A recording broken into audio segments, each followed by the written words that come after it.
Good morning, Bitcoin. My name is Thomas Hunt, and this is Proof of Work. Proof of Work is a show about the people behind Bitcoin and how they got here. We're joined by Stick from Trezor. How's it going, Stick? Hello, thanks for inviting me.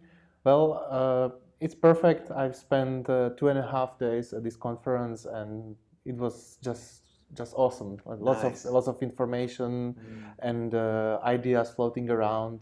We are writing them down, and already I see that we have a lot of work to do in order to fulfill just half of them. So yeah, I'm really It's glad good I to have came. that direction because you know where you're going now because you've got the ideas where it's so hard when you don't know where you're going or you don't know what the problem is or what to fix or anything. So that direction is important. I cannot tell I am bored at the company. Like we started Trezor in 2012, and every day since then it was a crazy ride. Yeah, a lot yeah. of things to do. Sure. Yeah. There's always something else to do. Yeah, especially at a security-based company like that. You have to be on top of it.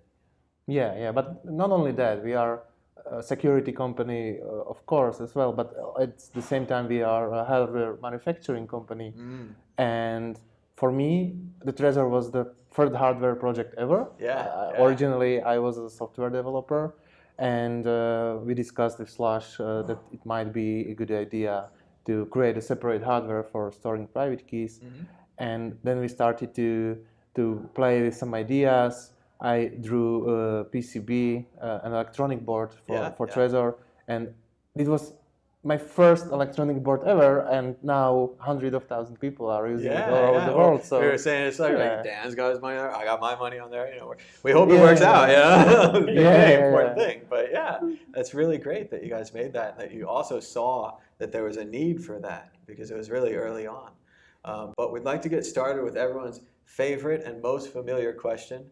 What was your first computer? Okay. So I think it was year 1996. I was, how old? It was 13 years old. Yeah. And it was an old 486 computer with 4 megabytes of RAM. And so it was a PC era already. I was probably too young to get a Commodore or Amiga. No Commodores, no So I started at the PC era. And my first contact with the computers was when I was around 9 or 10 years. There was a school. It was like late evening school for young children, where you could basically the first year we were playing games all the time to get familiar with the computers. And my parents saw that probably this is the future, and it's a very good idea to subscribe me to that. So after a few years, I think it was like 3 years, I got my first computer because my father always said, I will buy you a violin, but first you have to learn how to play. So, that's so hard when you don't have it, though. I was talking to Peter Todd, and he said he had typed up programs from magazines in the back of the magazines, but he didn't have a computer to test them on, and they would write programs on paper. And then when he finally got the computer, I asked him, I was like, well, did you type those in? He's like, yeah, I did. The first thing I did as a kid was like type up all my old programs and see if they worked. And I was always told to do that with a paper, but it always seemed pointless to me. I was like, what's the point of this? But I had more computer access probably then, and if you could just test it on the computer, you would. But it's a neat start to like get started on programming that way. Yeah. So you went to the school after school and you finally got your first computer. What did you do? Did you just play games or did you learn programming? What direction did you go? Well, after these 3 years at this late evening school, there was an advanced course in programming. But it was like, well, we were 13 years at the time. So it was like not really advanced stuff. But just playing with Turbo Pascal and trying to basically do very simple programming like type your name, like, my name is Stick, and the computer responded, hello Stick. Hello Stick. I think everybody did that. Oh, definitely. And then later, because we were playing games a lot, then we tried to come up with our own games, which were like heavily inspired by the games we played, and we said, it's very hard. We wouldn't have the same good graphics. But yeah, it was pretty challenging, but I really had this drive for programming, and it got much better later during the high school when I had a skiing accident. Oh no! And I had to undergo a knee operation. Wow! And I stayed 6 months at home. But yeah, at least I had a lot of time to play with the computer, and my programming skills got much better during the 6 months when I didn't have to attend the school, this boring stuff. Oh, you were set free. Yeah, I remember the same kind of thing with Robert Louis Stevenson. As a child, he was always kind of sick in bed, but he would write stories. And then that's how he ended up with like Treasure Island and all these other stories. Is just he had all the practice because that's all he could do. And he dreamt of adventure and the seas and these kind of things. And now lots of kids read the books and they dream of adventure and the seas. So that's great. You had the 6 months down, but it turned into a good thing. Were you a programmer then? Like, was that's just it? You went to school for programming and just kept programming? Well, I was attending grammar school back then, so there wasn't a very good programming at a high school. But I had a friend back then, and we kept programming together in the evenings. And sometimes he came with an idea. He was really into some musical stuff, and I was more into graphic stuff, and we were trying to combine together. Sure. We were also looking at the demo scene back then. Yeah. A lot of interesting demos were coming from Finland, for example, Second Reality and stuff like that. And we were trying to figure out how the hell did these people do so intricate graphic and sound, and they fit it in 64 kilobytes of memory. And then we realized, all right, so probably this is not written in Pascal. So we discovered assembler, and we started playing with assembler a little bit. Oh, wow. But yeah, then it was almost the end of my high school era, and then we moved to university, and we started to learn a lot of theory behind the algorithms and so on. So that's some around that point. It was the time when I put assembler away and started doing like a proper programming. I mean, when you just think about algorithm and you don't even touch the computer, like you just make the program all in the head and then put it out later. So think first, program later. Well, I'm glad you enjoyed assembler, because I certainly didn't. That was like the only class I've ever failed. Like, I was pretty good at learning in school, but then they just tried to teach it to us so fast, and I couldn't understand the memory registers, and it was just too much for me. And I was like, all right, I'm out. Forget this. And I went back to studying history and things that I was good at, because it was really hard for me to learn things I wasn't good at. That was like a block I had. And now, thanks to Google and YouTube, I just like search for anything, and then some expert shows it to me, and I mirror what he does, and then suddenly it's like I know how to do the thing, changing the oil or fixing the pool or something like that. Like, I don't know those things, but if I watch somebody do it, I can pick it up. But without that example, I'm lost. I don't know where to start. So. I was very lucky to have a very good math teacher at the grammar school, and he always told us, don't learn how to do things, but be very proficient in finding how the work should be, how the things should be done. Exactly. And it even predated the time of the internet and Googling, but it was Googling basically what he was talking about. Learn how to Google, and that's it. Searching, that's one of the things I did learn from history was how to search and how to drill down and how to judge sources, and this is a good source and that's a bad source, and you can still learn from a bad source, but you have to take it with a grain of salt. You have to understand where they're coming from. That searching, that ability to search and that ability to learn really is what people need to know and learn. Exactly. And I think this particular era really formed me in a way that I joined SUSE company, which is a #2 commercial Linux the vendor after Red Hat, and then I understood that everything they do was somehow tied to the open source, and the community work was very important. And it somehow made sense with all the things I experienced earlier at the high school when I was reading.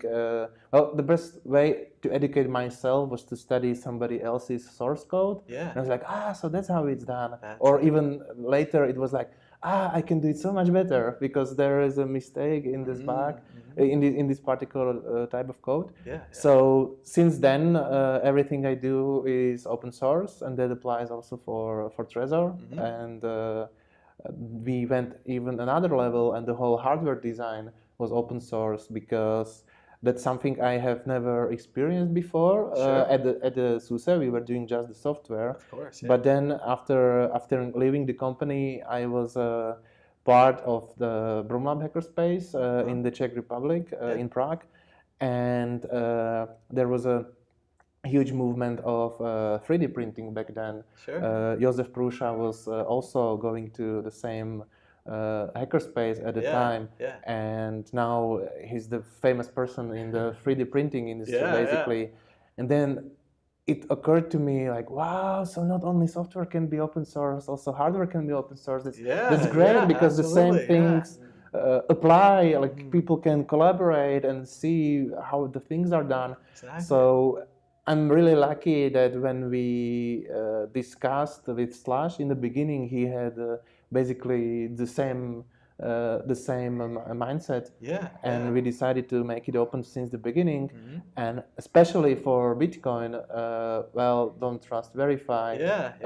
It's very, very important to have everything open. And I admit I make mistakes, but I'm much more confident in doing what I do if there are several thousands people looking in my hands. Absolutely. And they do, because sometimes when I made a mistake, there was immediately a comment on GitHub like, well, I think that it wouldn't work. And I was like, of course. Well, you're getting their help, their assistance. So it is really many people working together, and you can find the bugs. Because I know I'll read my own papers, and there'll be a grammar error, there'll be a mistake, and I'll be like, I won't see it because I've read it too many times. Someone else will read it for the first time, they'll be like, this isn't right. And I'll be like, oh, you're totally right. And I read it 100 times, and I'm never going to find it. But they'll find it right away. So, it's perfect. And in programming, it's even probably more visible.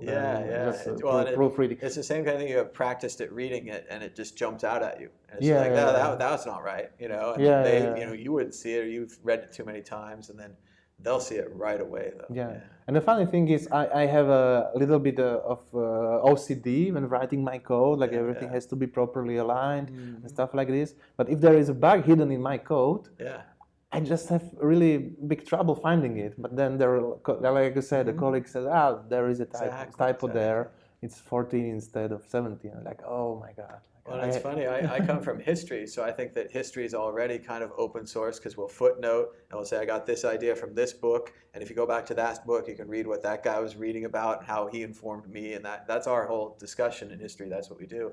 But like you're saying, the idea of open source is spreading out from computers, not just to hardware, but like journalists are talking about open source. Other science could be very much open source. We have all these closed journals where you pay to get in, and they hide the code away, and Aaron Schwartz was trying to free those and download them and just put them out there. And he had a much better idea than they did. There's free availability. And a lot of these interviews, I talk to people, and they're like, well, I wanted to learn Photoshop, or I want to learn Microsoft Office or coding, and I didn't have the C++ program, so I had to borrow it. And everyone borrows the software, learns it, and then they go to work for companies that pay for the software. And that's how it needs to be done. But with these journals, they're locked behind the doors. Like some kid could want to read those journals, and he's smart enough to, but he doesn't have a subscription to the journal site. But the more information that's out there, the more you can trace it back to its original roots, the more you can learn anything you want to learn. You can get as detailed as you want, or you can just see the top level of it. So. I really think information should be open, and I'm a big fan of C-Hub, which basically is a way how to get to these papers without paying these journals. And like you said, if you are a 13-year-old kid, you can't afford these journals. But if I had access to all this stuff when I was 14, well, I can't even imagine what I would achieve. And you can see it we have a contributor called Salim Rashid, and he was 14 at the time when he was able to successfully hack basically all of the hardware wallets.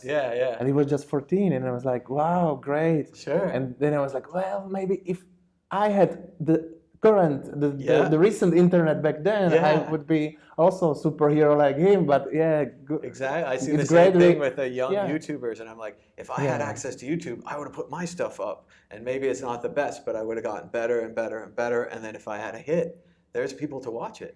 I mean, when you made stuff for videotape, you showed it to your friends and your family, the people that helped you make it, and then it goes on the shelf. And now, like the YouTube shelf, like I made these videos years ago where I cut up Star Trek and I took out all the people. So it's just the ship. The ship flies somewhere and the ship flies back, and it's like 10 minutes for a movie. All right. And I did all the movies, and I just put it out there, and I let it sit there, and I didn't know how to promote it to Star Trek people or anything. But eventually these magazine writers found it, and they wrote big articles about it, and then all these people came and they got to see, my art, and they enjoyed it, and they commented, they talk about the models a lot. They're like, these models look good, those models look bad. Or they get upset because I left out a scene or something. There's a lot of like, you left this out, how could you do that? And there's hundreds of comments and a huge discussion. And in the old days, I would just put this on my shelf, and I would enjoy making it, but no one gets to share it or see it. And now with the code and with the movies or the graphics or music, whatever you make, you can share it. You can get horrible feedback, but you can also get good positive feedback and people to work with and collaborators and the whole thing. It's just, you have to have that ability to put yourself out there. Like you're saying with your code, I know a lot of people where they're like, we're going to open source the code, just not yet. The programmers don't like to be looked at. The programmers are nervous, or they made some shortcuts, and you have to. But at a certain point, you have to give that up and accept that you're going to be improved by it. And it's not going to show that you're perfect. It's going to show that you made mistakes. But we could find those mistakes with the help of the community and the open source. So. Yeah. And also it's very hard to open source a code which has been closed source for years, because then there is a hard-coded private key somewhere. There is some comment which is maybe explicit. Inappropriate, it definitely happens. Then it suddenly becomes another explanation, like we cannot open it because it would be too much work, and eventually it would never be opened. So it's much easier to have it open since the beginning. It has some drawbacks, but I think that's the correct way to do basically anything, not only software. So how did you go from learning about programming to learning about Bitcoin? So there was a Bitcoin conference in 2011 in Prague. It was one of the first Bitcoin conferences. And it was organized by Amir Taki. I've met him a couple of times. AKA Genjix. And he came to our hackerspace IRC and he typed something like, so I'm organizing a Bitcoin conference in Prague. Come on, join us. By the way, I don't have a place to sleep. Is anybody willing to provide accommodation for me? And I was like, okay, that's really interesting. That's a new one, right. It's a little of both. And the conference was like 200 euros or something like this. And I was like, okay, so that's intriguing. So I responded him to privately, let's just come to Brumlab and we have a talk.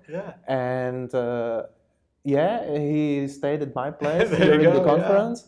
And then I knew a little bit of Bitcoin before, but basically a lot of stuff I learned from him.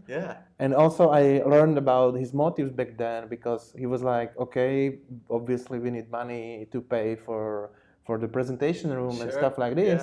But I'm not giving my money to all these corporate hotels. Like I would rather sleep at some other. Absolutely. So I understood his motives, and that it wasn't really weird at that time that the organizer of the conference is not staying at the 5-star hotel. And then it got me thinking more and more, and I realized that Bitcoin is not just a very interesting piece of software, because I was studying distributed systems at the Charles University in Prague back then. So from technical point of view, it was very, very interesting, because we have been taught that there is this Byzantine general problem, which is unsolvable, and there is a proof that it cannot be solved. But at the same time, there was this anonymous guy who solved it by cheating a little bit.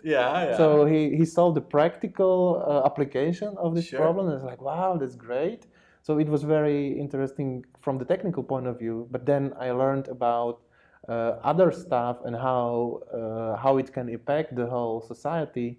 And like we were discussing earlier, there are a lot of content producers, programmers, podcasters, and they are just 13 years old, but they cannot receive any money unless they bother their parents, for example.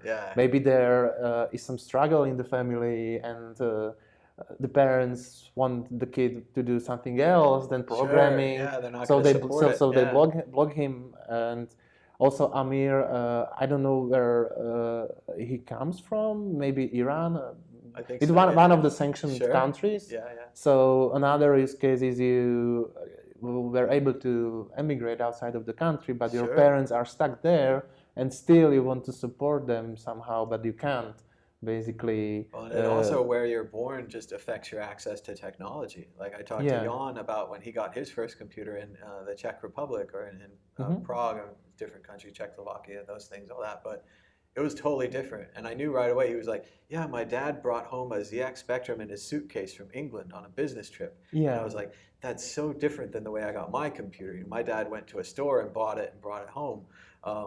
He didn't have access like that. Exactly. And what an amazing thing it must have been to have that computer and then to be able to do anything with it. And he probably used it like way longer than anyone in the US, because it was so hard to get a new one and all those things. But just, you don't even think about it, but it completely changes your world, where you're born and what you have access to. And now, hopefully, we're seeing kind of a flattening.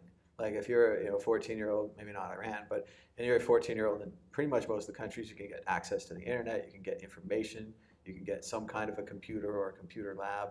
So we have much more access than we used to. I think it's really good. Yeah, it's much better nowadays than it used to be 30, 40 years ago in Czechoslovakia, like you said. So you found Bitcoin from the conference, and what did you do then? How did you make the decision to start working in Bitcoin and then eventually to work with Trezor? It was already the time when I left the SUSE company, and I was already trying to start some my own business with hacking. I was spending a lot of time in the hackerspace, but basically it was just a lot of playing with Arduino and stuff like this.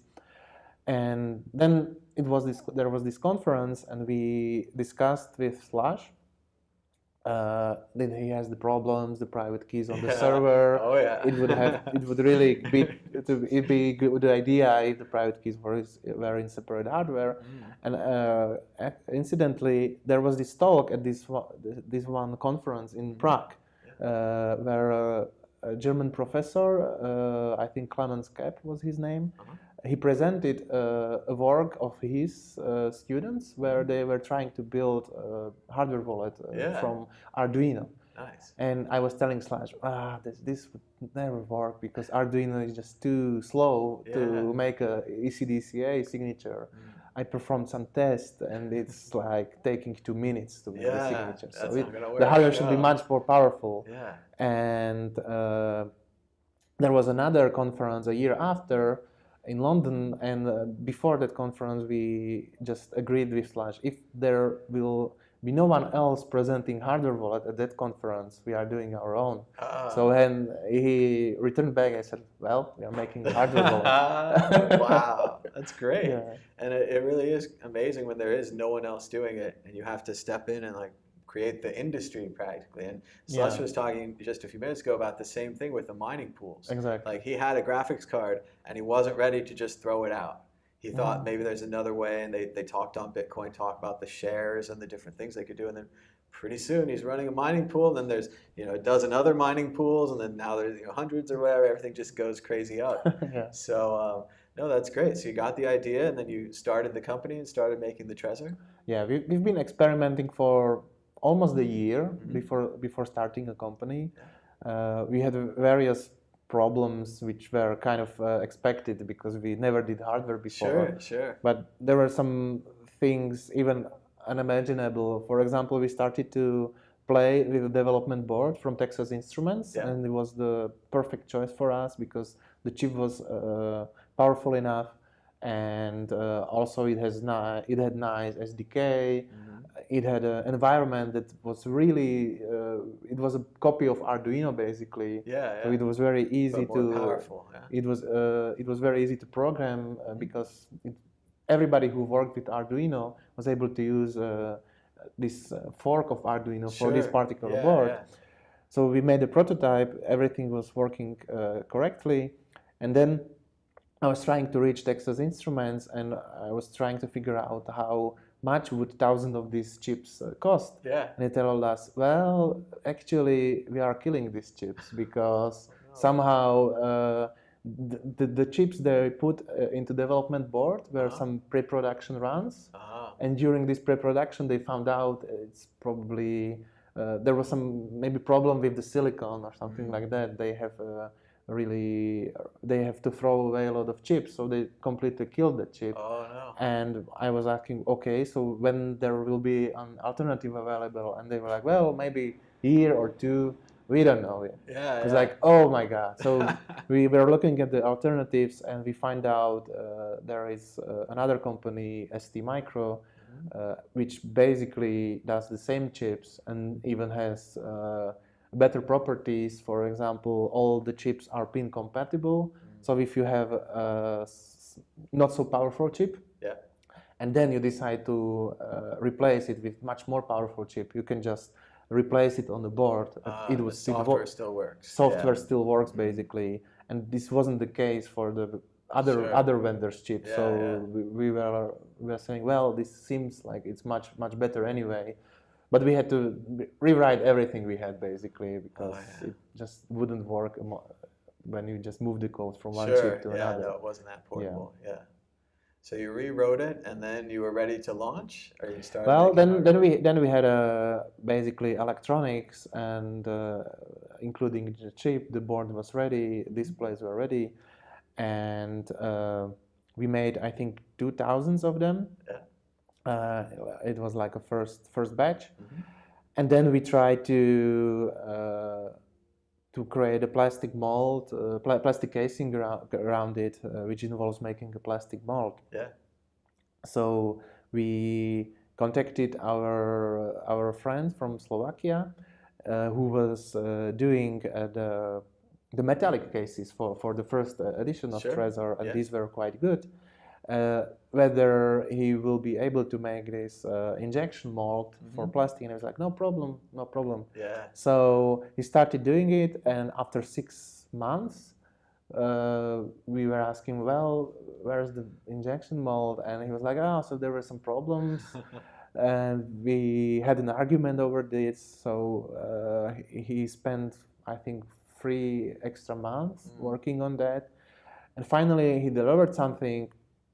But when we discussed with the people in the plastic industry in the Czech Republic, they told us that this injection mold is not usable because that's how you were making molds in the 90s. Like now it's made in a very different way. So old technology. So we had to redo it again, and it took us another 4 months because, well, doing this kind of engineering is, even if you are really good at it, it takes some time because you have to iterate a lot. And well, it's different to do a real world physical thing, right, than just software. We get a little spoiled when you're writing software databases. It's like it's all there in the computer. But the minute you step outside of that, and somebody's pushing the actual buttons and the size of their hands or the plastic bends or whatever it is, it's an incredible amount of new problems. And then I learned that making electronics, I mean, just the board is quite okay, but then when you start to put it in plastic, then there is a problem because we also had this, we had electronics, they were perfect. We had a plastic casing, they were also perfect, but they just didn't fit together. And the electronic guys were like, so the plastic guys made a mistake, and the plastic guys were like, so the electronics is off by 0.1 millimeter. So small. So there was another lesson to us, and after this first initial run of 2,000 Trezors, we asked another company which was able to produce not only electronics but also plastic cases via their supply chain, basically. Yeah. And all of their supply chain is also in the Czech Republic, so we wanted to keep it local. Yeah. But at least we had the guarantee that the final product would work. Yeah, and it would if fit there, together. Yeah, exactly. If there is a problem with the fitting, it's not our problem. No, it's theirs. no, and you don't have to have them fighting with each other. It's an internal company problem. So in the end, it works like this. I pick up the phone, call them. I need 10,000 Trezors, and they're like, okay, 14 weeks. Nice. And I don't really care. How many problems they have. Yeah, it's their problem. That's much better. But still, it's everything. It's based in the Czech Republic because we don't want to source from the other countries. Sure. Yeah. And it's good to support the local economy. And exactly. Also good for meetings and things, languages. You're on the same page. Yeah. All of those apply. Yeah. Well, that's great. And is there anything that you're working on today with Trezor that you want to tell people about? No secrets or anything, but anything that you guys are working on in the future? Well, we don't have secrets anyway. Most of the development happens in a GitHub via the issues. Yeah. And we are now working on a couple of stuff. And after this conference, we have realized we should prioritize some stuff even more. Great. So currently, we are working on something called SKYPE 39. I'm not sure if Slash told something about it. I'm not sure. No. And you know BIP 39. It's a standard that mandates how the mnemonic or the recovery passphrase should be generated in a software or a hardware wallet. Okay. You write it down on a paper and then store at a secure location. But the problem is if the secure location is compromised, well... there's no password or PIN or anything, right? We have, the part of the standard is a passphrase on top of it, so it's still it's fine. But there has been a lot of people asking whether they can split this seed into several parts, and some of they do. They just take the half and store it in one place, another half at the other place. Sure. But that's not very good because if you have just the half of the recovery seed, you have still half of the secret, and you can brute force the other half. Guess the other half, absolutely. Yeah. So there has been a way that's called Shamir Secret sharing scheme. Yep. And basically, you split the secret into several parts, and unless you have enough of them, you can, for example, require just 3 out of 5.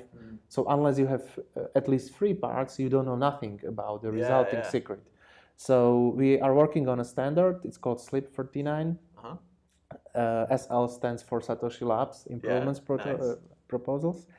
And it would do exactly the same thing. So when you are initializing Trezor, instead of giving you one sentence, it would give you a set of sentences. Nice. And then you hit it at several places, and then I just have to recover 3 out of 5 secret locations to have it recovered. And it has also very good applications in, for example, when a person dies, you can have some setup organized. Sure. And this way you can trust part of it with the lawyers, because I know another big problem, you give the lawyers your key, and now the lawyers go rogue and they steal your money, and you need to have it protected from everyone. So for example, I can have 2 groups of my family. Each group receives one of the key, and the lawyer has the third part, and then there is a setup 2 of 3. So in case the family comes up to a resolution, they can share your money, but if there is no consensus, they will have to involve the lawyer somehow. Oh, that's nice. So that's how it works. So we've been working on that standard since some time ago, maybe 2 or 3 years. It was of course on and off, but every time there was some really interesting idea that was worth incorporating it. So we changed it a little bit, but the good news is that we are finally finalizing it, and it should be out very soon. Again, as an open standard, so anyone is free to implement it. And I would like others to implement it, of course. And afterwards, we have plans to support CoinJoin, for example. We had really good discussions with Max Hillebrand and Adam Fischer from Wasabi Wallet. Great. And discussing how it could work, basically. Because in CoinJoin, you have to sign the transaction non-interactively. So there, we have to be very careful about doing this stuff, because suddenly we are somehow changing the paradigm of Trezor, because up until now every transaction had to be confirmed. So there are some things that have to be figured out, which are not really tied to CoinJoin, but to non-interactively signing transaction. And once this is done, we can apply the same findings for Lightning, basically, because Lightning, again, it's non-interactively signing transactions. Yeah, it's a different way. Yeah, but the main idea is the same. So that's another thing, and yeah, there are a lot of other things in the pipeline.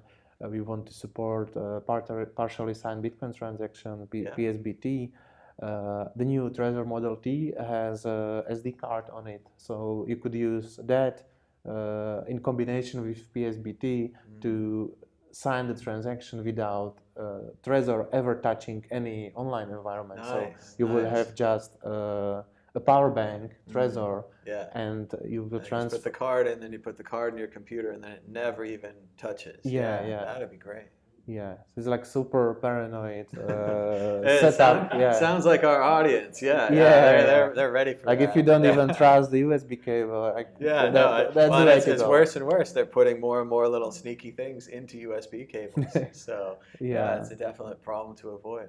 Yeah, so that's some of the immediate plans, but there are much more.